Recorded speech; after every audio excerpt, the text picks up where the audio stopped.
Time Warner Audiobooks presents Rich Dad, Poor Dad, written by Robert Kiyosaki with Sharon L. Lecter, CPA, and read by Stephen Hoy, featuring an introduction by Robert Kiyosaki.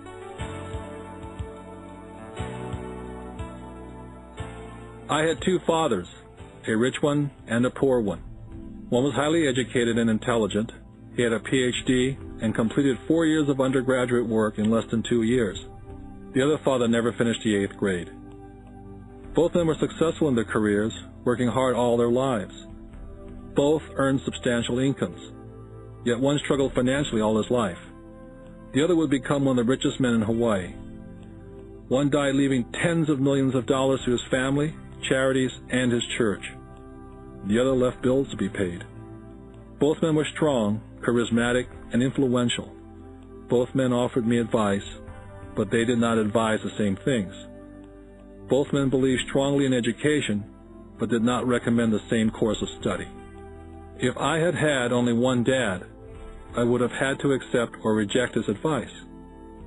Having two dads advising me offered me the choice of contrasting points of view, one of a rich man and one of a poor man. Instead of simply accepting or rejecting one or the other, I found myself thinking more, comparing, and then choosing for myself. The problem was, the rich man was not rich yet, and the poor man not yet poor. Both were just starting out on their careers, and both were struggling with money and families. But they had very different points of view about the subject of money.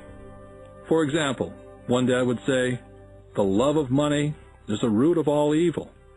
The other, "The lack of money is the root of all evil." As a young boy, having two strong fathers, both influencing me, was difficult.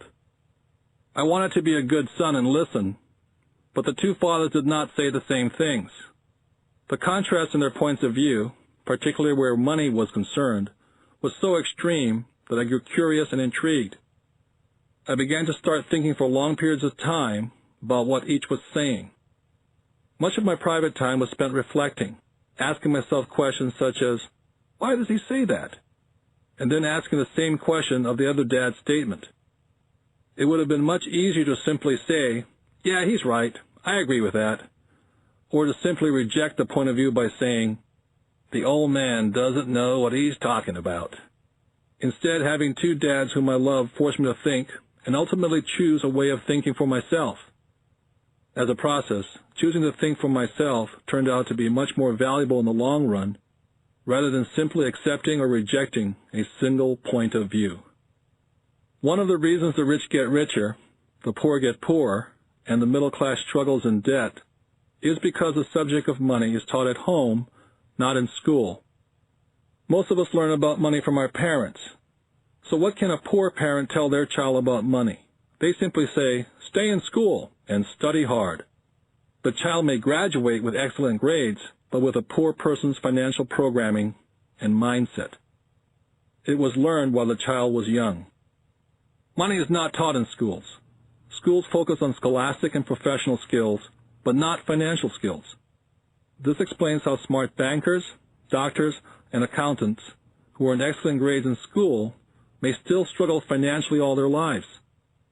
Our staggering national debt is due in large part to highly educated politicians and government officials making financial decisions with little or no training on the subject of money.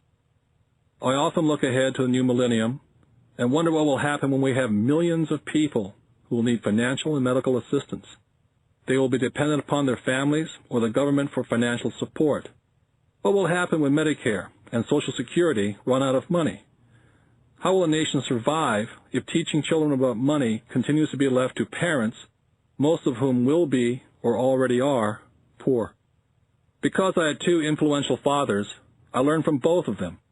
I had to think about each dad's advice, and in doing so, I gained valuable insight into the power and effect of one's thoughts on one's life. For example, one dad had a habit of saying, "I can't afford it." The other dad forbade those words to be used. He insisted I say, "How can I afford it?" One is a statement, and the other is a question. One lets you off the hook, and the other forces you to think. My soon-to-be rich dad would explain that by automatically saying the words, "I can't afford it," your brain stops working. By asking the question, "How can I afford it?" your brain is put to work. He did not mean buy everything you wanted.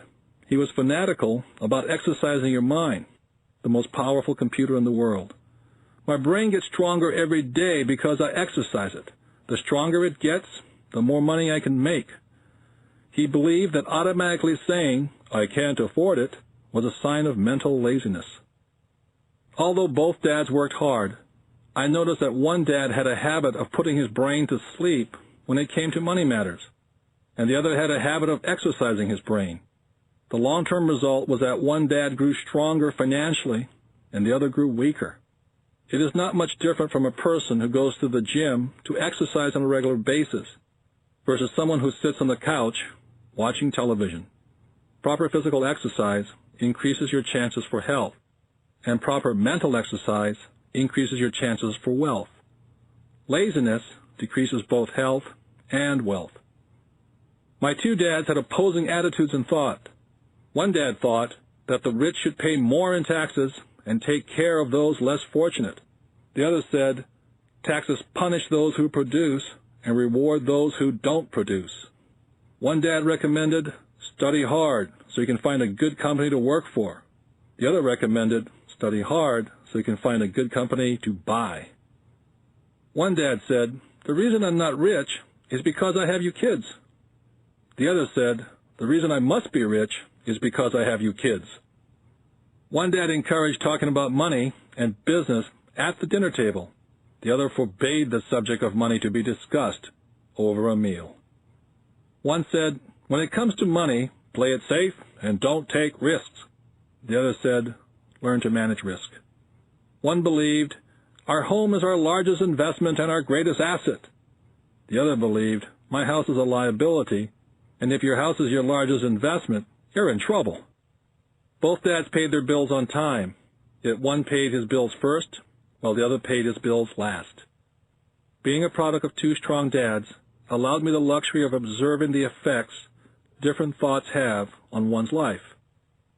I noticed that people really do shape their life through their thoughts. For example, my poor dad always said, I'll never be rich, and that prophecy became reality. My rich dad, on the other hand, always referred to himself as rich. He would say things like, I'm a rich man, and rich people don't do this. Even when he was flat broke, after a major financial setback, he continued to refer to himself as a rich man. He would cover himself by saying, there's a difference between being poor and being broke.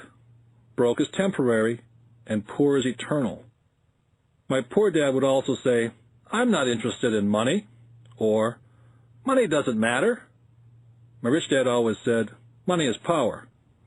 The power of our thoughts may never be measured or appreciated, but it became obvious to me as a young boy to be aware of my thoughts and how I expressed myself. I noticed that my poor dad was poor not because of the amount of money he earned, which was significant, but because of his thoughts and his actions. As a young boy, having two fathers, I became acutely aware of being careful which thoughts I chose to adopt as my own. Whom should I listen to, my rich dad or my poor dad? Although both men had tremendous respect for education and learning, they disagreed in what they thought was important to learn. One wanted me to study hard, earn a degree, and get a good job to work for money. He wanted me to study to become a professional, an attorney, or an accountant, or to go to business school for my MBA. The other encouraged me to study to be rich, to understand how money works, and learn how to have it work for me. I don't work for money, were the words he would repeat over and over. Money works for me. At the age of 9, I decided to listen to and learn from my rich dad about money. In doing so, I chose not to listen to my poor dad, even though he was the one with all the college degrees. Once I made up my mind whom to listen to, my education about money began. My rich dad taught me over a period of 30 years, until I was age 39. He stopped once he realized that I knew and fully understood what he had been trying to drum into my often thick skull. Money is one form of power, but what is more powerful is